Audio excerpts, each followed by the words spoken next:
Bonjour à tous et bienvenue dans ce nouveau décryptage. Aujourd'hui, on se penche sur une tragédie récente qui a frappé Libreville. Un événement qui a fait la une et qui a, à juste titre, profondément ébranlé les esprits. L'idée ici, ce n'est absolument pas de faire dans le sensationnalisme, bien au contraire. On va essayer d'examiner, avec beaucoup d'empathie mais aussi de manière la plus objective possible, les mécanismes sociétaux profonds qui se cachent derrière ce drame. Parce que derrière les gros titres, c'est la radiographie d'un problème bien plus vaste qui se dessine sous nos yeux. Allez, on rentre tout de suite dans le vif du sujet. Et pour vraiment comprendre ce qui s'est passé, il faut s'ancrer dans la réalité émotionnelle brute du terrain. Regardez cette phrase. Cela aurait pu être évité. Ce sont les mots terribles d'une riveraine encore sous le choc, recueillis juste après les faits. Ça résume à soi seul toute la dévastation ressentie sur place, ce douloureux sentiment d'impuissance face à l'irréparable. C'est vraiment ce point de départ, ce côté profondément humain, qui nous permet de saisir l'immense onde de choc qui a suivi. Première partie, le drame de Libreville. Pour bien saisir l'ampleur de ce qui s'est joué, posons d'abord les faits. Et le contraste est tout simplement saisissant. On parle d'un événement qui s'est produit en plein jour, au milieu d'un espace public très fréquenté, le carrefour Léon Memba à Libreville. Une normalité complètement brisée en un instant. Une jeune femme, d'à peine une vingtaine d'années, a tragiquement perdu la vie, mortellement poignardée par son compagnon présumé de 21 ans. Et il y a un détail littéralement glaçant.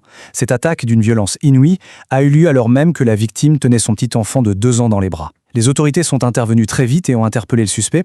Mais voilà, cette brutalité absolue en public, avec un enfant au milieu, ça marque les esprits et ça installe un effroi bien plus large. Passons maintenant à la suite, pour voir comment tout ça a pris de l'ampleur. Deuxième partie, l'onde de choc.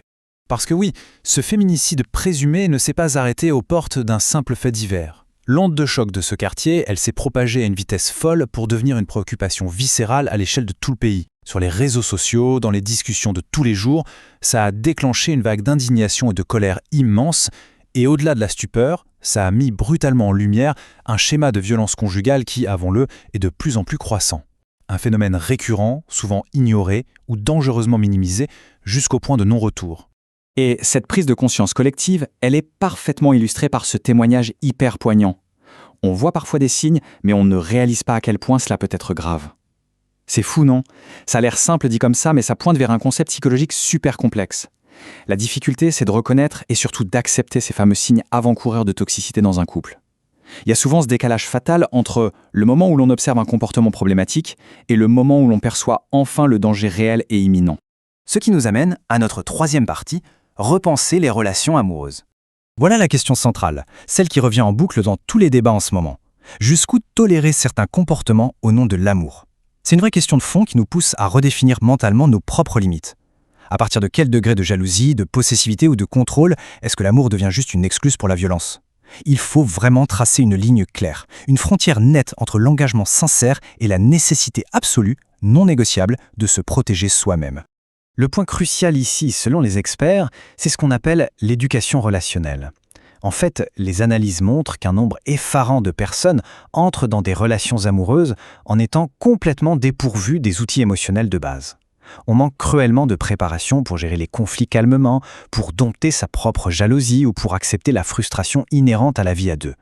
Et sans cette éducation vitale, sans apprendre le respect et la communication, les risques de dérive passent très vite d'un concept abstrait à une menace bien réelle. Quatrième partie, le faux dilemme. Suite à ce drame, on a vu apparaître une angoisse sociétale extrême. Un vrai dilemme binaire, limite paralysant, s'est installé dans les têtes. Regardez, d'un côté, l'idée de rester seul, le célibat vu comme un bouclier indispensable pour se protéger. De l'autre, cette peur terrifiante que s'engager avec quelqu'un reviendrait littéralement à risquer sa vie. C'est quand même un constat glaçant. Ça reflète une société tellement traumatisée par les violences domestiques que l'idée même du couple finit par être associée à un danger mortel, rendant l'amour profondément anxiogène. Mais voilà, et ça illustre brillamment la chose. Une militante a pris la parole pour rappeler une vérité fondamentale. Le problème n'est pas l'amour, mais la manière dont certains le vivent. Cette perspective, elle permet de casser ce faux dilemme dont on vient de parler. L'idée, c'est de rassurer tout en restant lucide sur le danger. L'amour en soi n'est pas le problème. Ce qu'il faut, c'est promouvoir avec force des relations basées sur le respect, la communication et la non-violence. C'est uniquement l'appropriation toxique de l'amour, par le contrôle et la violence, qui devient un problème mortel. On arrive à notre cinquième et dernière partie, une urgence sociétale. Face à l'ampleur du problème, il faut voir plus grand et surtout passer à l'action. Les sources sont unanimes et proposent un plan en 3 axes. 1. La sensibilisation. Il faut à tout prix briser la loi du silence et aider chacun à repérer les premiers signes d'emprise avant qu'il ne soit trop tard. 2. L'éducation. Et ça, dès le plus jeune âge, pour que l'intelligence émotionnelle devienne la norme. Et 3, les mécanismes d'alerte. Ils se doivent d'être fiables, ultra réactifs, pour protéger les victimes et s'assurer que les auteurs de violences soient sanctionnés de manière ferme et rapide.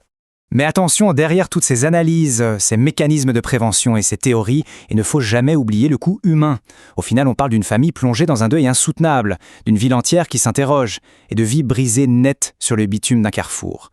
Cette réalité crue, elle nous impose de marquer un temps d'arrêt, un vrai moment de silence pour reconnaître la douleur de ceux qui restent. Et elle exige surtout que l'on prenne tous collectivement la pleine mesure de nos dysfonctionnements. Ce qui nous amène à cette réflexion finale. Que faudra-t-il pour stopper la prochaine tragédie? Et comment la société va-t-elle répondre à cet appel? Les faits sont là, terribles.